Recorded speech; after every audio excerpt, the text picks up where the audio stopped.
presents Gail Storm and John Howard.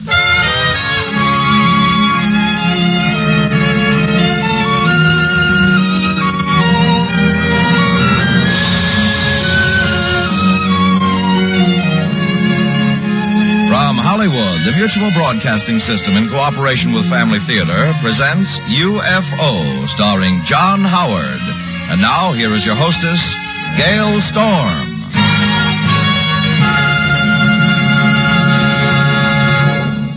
Thank you, Tony Lafrano.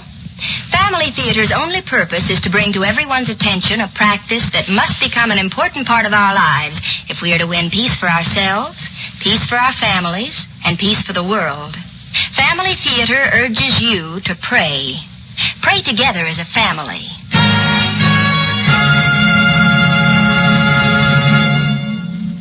And now to our transcribed drama, UFO, starring John Howard as Bill Cullen.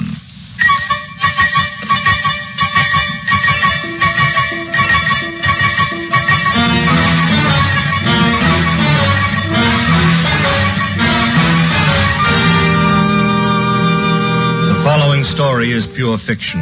It poses a challenge that neither we nor our children may ever have to face.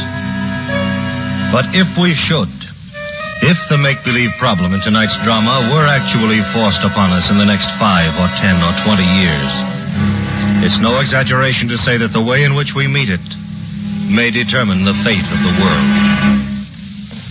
The initials UFO are the official United States Air Force abbreviation for the words Unidentified Flying Object.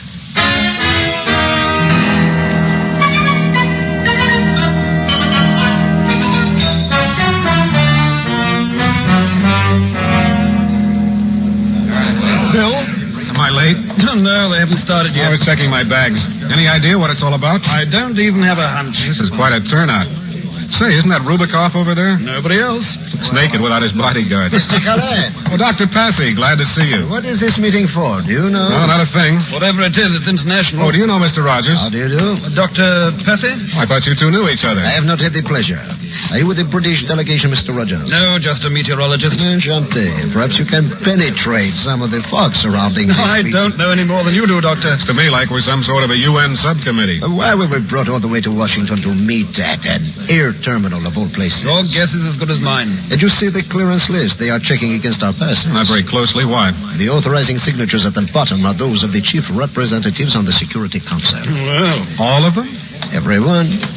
What do you make of that? Gentlemen, could I have your attention, please? Who is the American officer? You know him? Will you make I yourselves... wonder why the Air Force is in on this. looks familiar. There should be enough seats to go around. Oh, say, Doctor, isn't that the French air attaché up on the platform? So it is, Colonel Dupuy. A couple of RAF chaps, too. We're running a little behind schedule, gentlemen. Can I have your attention, please?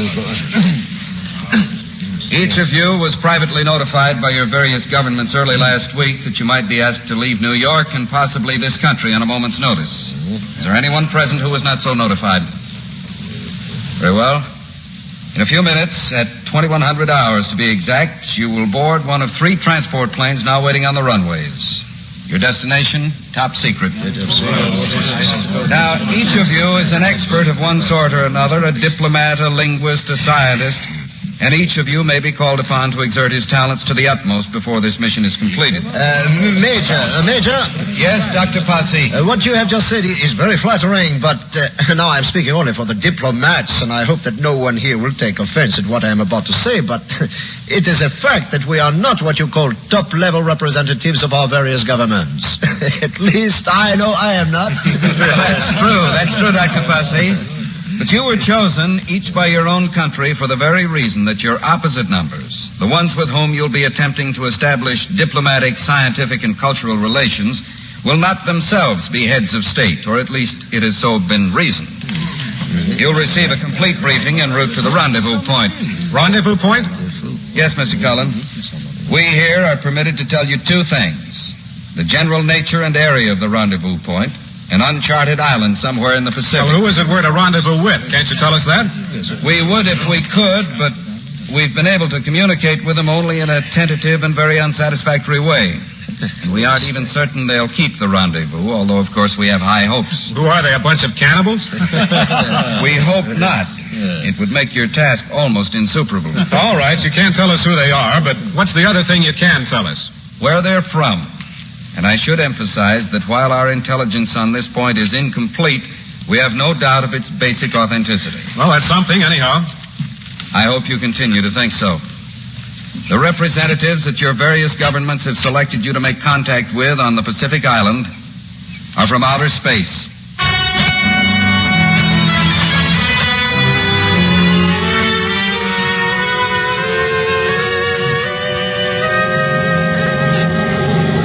I still can't believe it. I know, Rogers, I know. And yet here we are in the stateroom of the jetliner streaking through the night, 20,000 feet above cities like Cleveland and Chicago, at a speed of over 600 miles an hour. And 50 years ago, who would have believed that? Yes, I expect that's the way to look at it. I say, they've been a long time briefing Cullen and the others, what? Well, our turn will come soon. I wonder what's the approach to these creatures? What's expected of us? Hard to say. Oh, Cullen. Oh, Rogers, Dr. Passy. Well, I see you have company. Mr. Rubikoff, you know the doctor. Oh, yes, of course. And this Mr. Clement Rogers. Rogers, how do you do? Mr. Peter Rubikoff of the Soviet Union. Glad to know you. We've got all the data on these mimeographed forms. Now, Rubikoff and I'll brief you from here on. Rubikoff and you. Well, we are the team chiefs. Yes. Sit down, Rogers, and I'll explain the whole thing. They're breaking the contact group into teams of 5 and 6 men. 14 teams all told. You mean each team will operate separately in trying to meet these visitors? Well, not unless it becomes absolutely necessary. But apparently they want to have the organization fluid enough for that, just in case. Did they give you any orientation, any background on this? Or do we just have to go in feet first? Yes, they gave us a good deal. Oh, Rubikoff, do you have that report? Oh, I think I do. Yes, here. Now, this is a duplicate of a secret report submitted to the Security Council about a month ago. Yeah? Well, with your permission, I will summarize the salient points. Fire away. Well, you can both read the thing later if you want to. No, go ahead, Mr. Rubikoff. Well, this report traces, very briefly, of course, the history of reported sightings of unidentified flying objects all over the world since 1944. Now, during many of these sightings, especially in the United States, the flying objects were picked up on radar. Yeah, you remember how that stuff used to make the papers all the time, and then they just stopped printing it. Yes. And the reason that they stopped was because it had become impossible to dismiss the sightings as, perhaps hallucinations or light reflections. Yes, that's why the air intelligence people decided to use a combination of radio and radar as a method of primary contact with the unidentified objects. What do you mean that's why? Had they come to some conclusion about the sources? Well, what Well, really you see, happened... I'm sorry, excuse me. No, not at all. You go ahead. You see, Rogers, one night a few years ago, a traffic control group in Washington was tracking what looked like a saucer flight over the Capitol. An airline pilot coming in sighted the saucers and called the field. They gave him a fix from the blips they were getting on radar. The minute traffic control radioed the position of the saucers to the airline pilot, the whole formation he'd been watching, about 6 pairs of orange and green lights, took off and were out of sight in less than 5 seconds. You mean the saucers somehow heard the radio message and understood it? Yes. Exactly so. Well, do they transmit any signals of their own? Well, apparently not. Or at least they haven't sent out anything we can receive. Of course, there's a good chance that those particular saucers were just ranging devices. You mean with no humans inside them? Yes, exactly. Remote control or something like that. But the point made here in the evaluation is that whoever does control them, from however far off, realizes we pick them up on radar. Yes, and also, excuse me. Sure. And this is the key to the entire contact apparatus that we are to use. They have given us ample evidence that our radio signals are reaching them. That's how the rendezvous point was chosen. You mean the saucers help select the site? That is our understanding. But how? Well, we were told that there's a radar team on each of these 3 jetliners. And as soon as we get out over the Pacific, they're going to give us a demonstration. This team's been selected to participate. A demonstration of what? Well, what Rubikoff said a minute ago about whoever it is that controls the saucers. But what is it that the demonstration purports to prove? Simply that they know that we know they're watching us.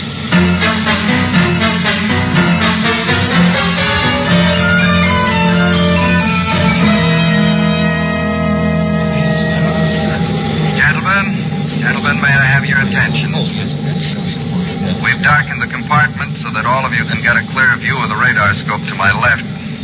Since we left Washington 8 hours ago, we've been in direct touch by radio telephone with 4 radar monitoring stations around the world. One in Liverpool, one in Marseille, one in New York, one in Moscow.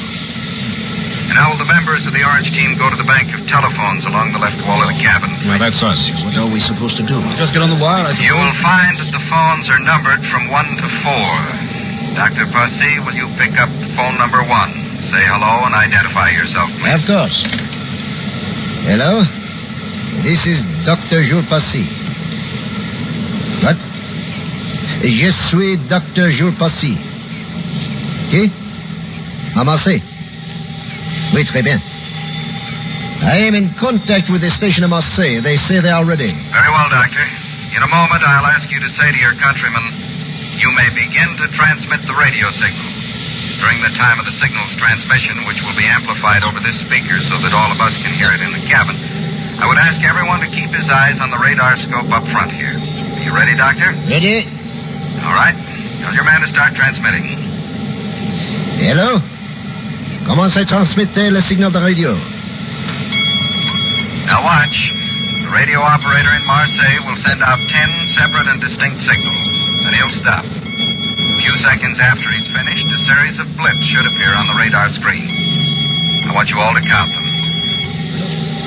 Look at it. There they are, in the upper right-hand quadrant. But what's making the blips?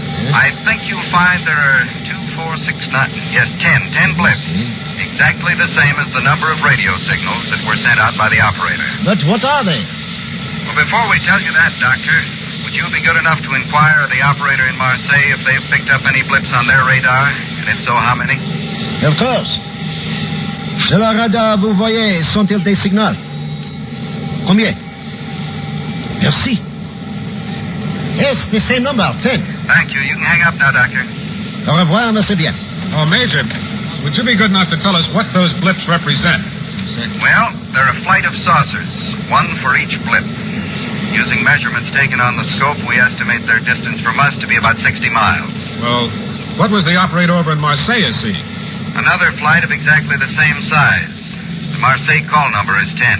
But the blips that we are seeing now, does that mean that they too are picking up the radio transmission from Marseille? Either that or it's been relayed to them by another saucer flight over that area.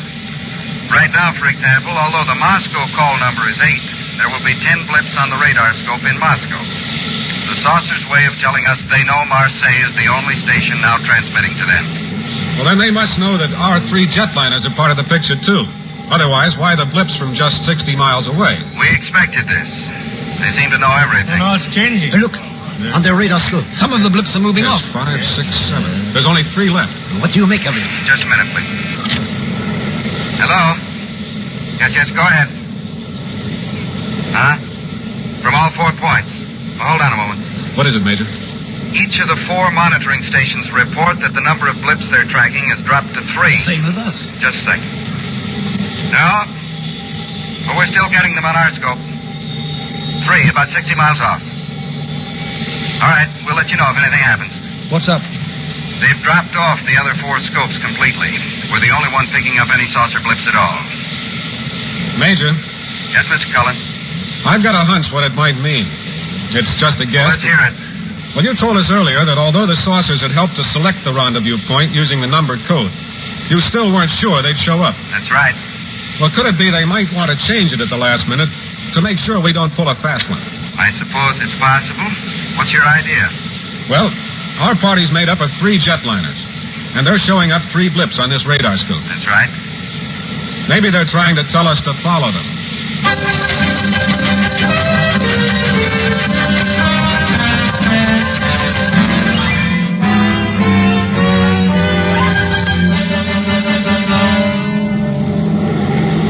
We'll be on the ground in a few moments, gentlemen. As soon as we land, go to your... The other planes, Bill. One of the radar chaps told me they'd turned back. In response to the disappearance of the 2 blips. Seems to be what the sources wanted. I wonder what's next. Major tells me this island was a staging area for Australian troops during the Second World War. Yeah, rather a large one, too. Part of the New Guinea group. You haven't said much, Rubikoff. What do you think they've got up their sleeves? Oh, I don't know. But I don't trust them. I've always wondered, whom do you trust? Oh, here we go. We're coming in.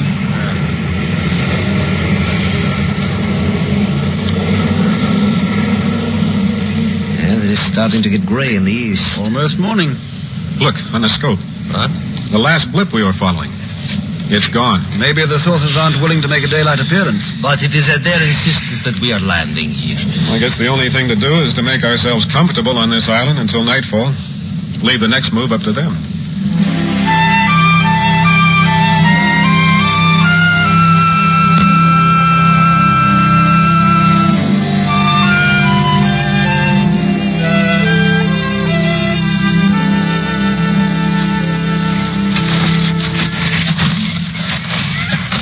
Oh, Bill. Yes? What time do you have? Oh, a few minutes till midnight. How far do you think we have walked? Oh, perhaps 5 miles. Cullen, Yes. contact the base again. Obviously, we have lost our bearings. We're still going due north by my compass. Will you be kind enough to contact the base? We should have seen them by now. All right. Oh, Rogers, can I have the walkie-talkie? Oh, here you are. Thanks. Orange leader to contact base. Orange leader to contact base. Contact base to Orange Leader. Go ahead. We've been moving due north for almost 3 hours now. Haven't seen a thing. What's your position? We're still in the brush. Anything from the 2 other teams? We called them back to the base. How come? More blip messages from the saucers. Apparently, they want to make personal contact with the smallest group available. That's you fellas. Well, we haven't seen a thing. No lights, nothing. Can you see the Coyote Ridge from where you are? Yes, it's just a few hundred yards ahead of us. The west end of it's almost a plateau a saucer could put down there if it wanted to. All right, we'll try it. Good luck. When you get there, give us a call.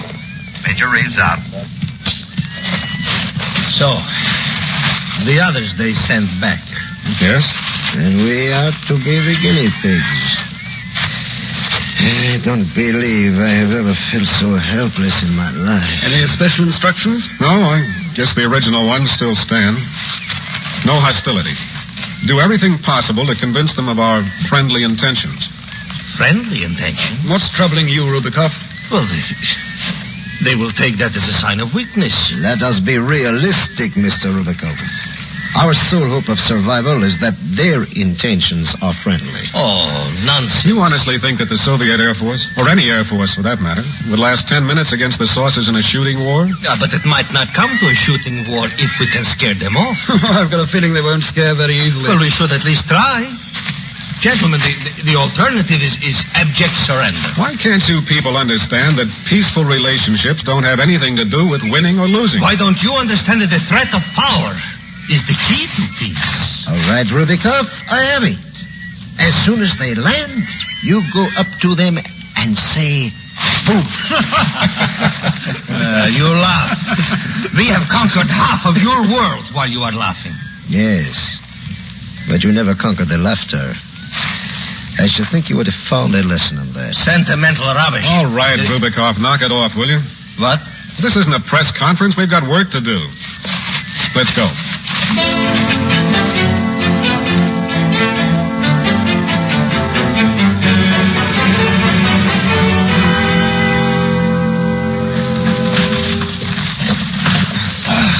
Well, this seems to be it. That's about the highest point on the ridge, all right. I can see nothing in the nature of a plateau. Reeves said it was near the west end. It seems to be about the center. Yeah. Let's take a look down that way. It's a beautiful night, what? Every star is out. There is no sign of aircraft. You can't tell. They might not be running lights. Considering how fast they go, from 50 miles up, they could be down here in seconds. Look down along the ridge on the other side. You see the lagoon? Yes. Quite a drop from here, about 200 feet. But doesn't it look peaceful in the moonlight? I must come around and take some pictures there tomorrow. Let's say hobby my wife and I have... Listen. What? I hear it. Can you see anything? No, but it doesn't sound far off. It seems to be the plateau just up ahead. But where's the noise coming from? I see it. Coming in over the edge of the cliff. Look, look. Yes, it's a saucer, all right. Perhaps they don't know that we are so close. I wouldn't bank on that. It seems to be stopping. hovering there. Look, along the edge. They've turned on a light. Maybe we're supposed to signal them. They're blinking. Once, twice, 3, 4, 5. Why don't they land? Well, they probably want to make sure we're here. Let me take your flashlight, Rogers. Yeah. All right. We'll see what this does. 1, 2, 3, 4, 5. Now they are starting again. 1, 2, 3, 4. All right. We'll send that back to them, too. I wonder if they are going to blink some more. No, they're going to land. By George, that's what they're doing. Tell me, how large would you judge that ship to be? Well, it's settling perhaps 100 yards away. I would estimate possibly 30 feet in diameter. Yes, that would be my guess, too. Well, there could not be many persons inside of it then, huh? Not more than 3 or 4, I would imagine. Comfortably, if they are comparable in size to us. Wait a minute. It's come to a stop. It's on the ground. What now? I don't see any doors or ports or... I guess we just walk up to it with a big smile on our face and hope for the best. No, we don't. Rubikoff. No, keep back, I'm warning What have you got there? You will see when it goes off. Goes off? Rubikoff, don't be a fool. It's you who are the fools. No, keep back. Why do you suppose these beings, whoever they are, have come here, huh? What, to pay us a visit? Rubikoff, listen to The me. most probable reason, and you all know it, is that they are from some dying planet like Mars, which can no longer support human life, and they must find a new world to live on. Well, what if they are? At least they're peaceful. They haven't tried to attack us, and they could have. I suppose you would help them? Why not, if it were possible? Oh, that's very easy for you to say. You have more food than you can eat, more clothes than you can wear. What about my country and countries like China? Don't blame us for the way you've botched that. What? You killed your people's incentive to improve themselves. That's a lie. Accept it, Rubikoff. Slaves won't work any harder than they have to. Ah, you don't understand, any of you, but that doesn't matter. Now, get out of my way. You are really going to use that apparatus to destroy the saucer. And myself and all of you, if you don't keep back. You poor fool. I tell you, keep away, fast. You poor fool. Let me go. Doctor, look out. Keep pushing him over the passage.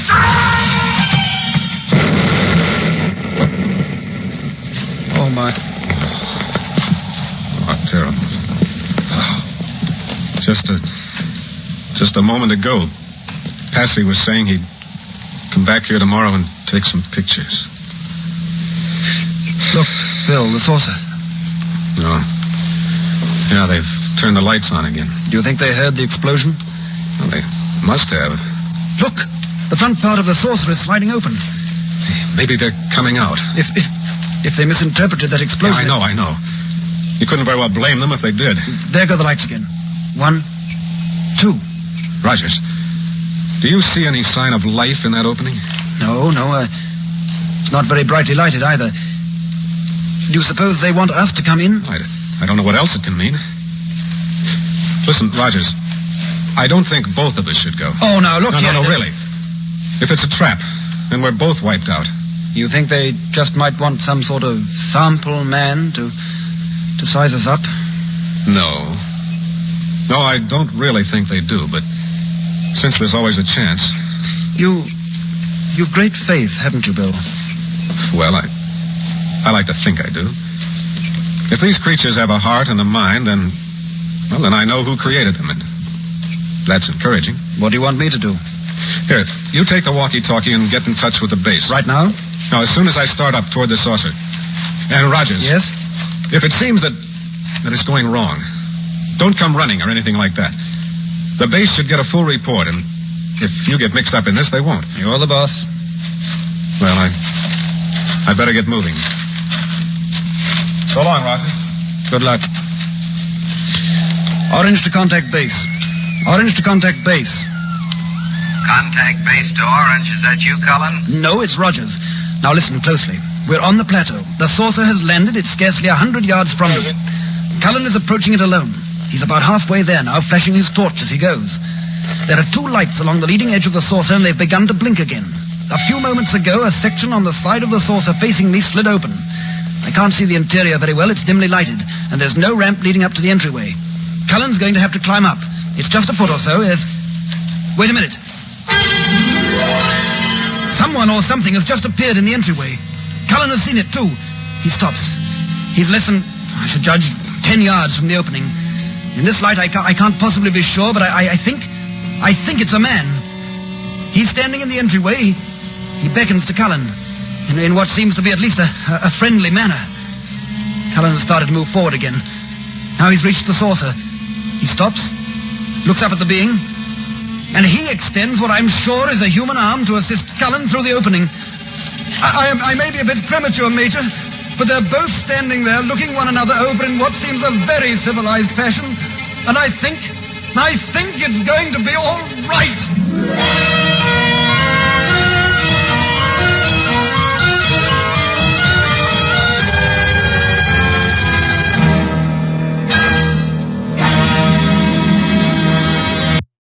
This is Tony Lafrano expressing the wish of Family Theater that the blessing of God may be upon you and your home, and inviting you to be with us next week when Family Theater will present Stay Up for the Sunrise, starring Cameron Mitchell. Preston Foster will be your host. Join us, won't you?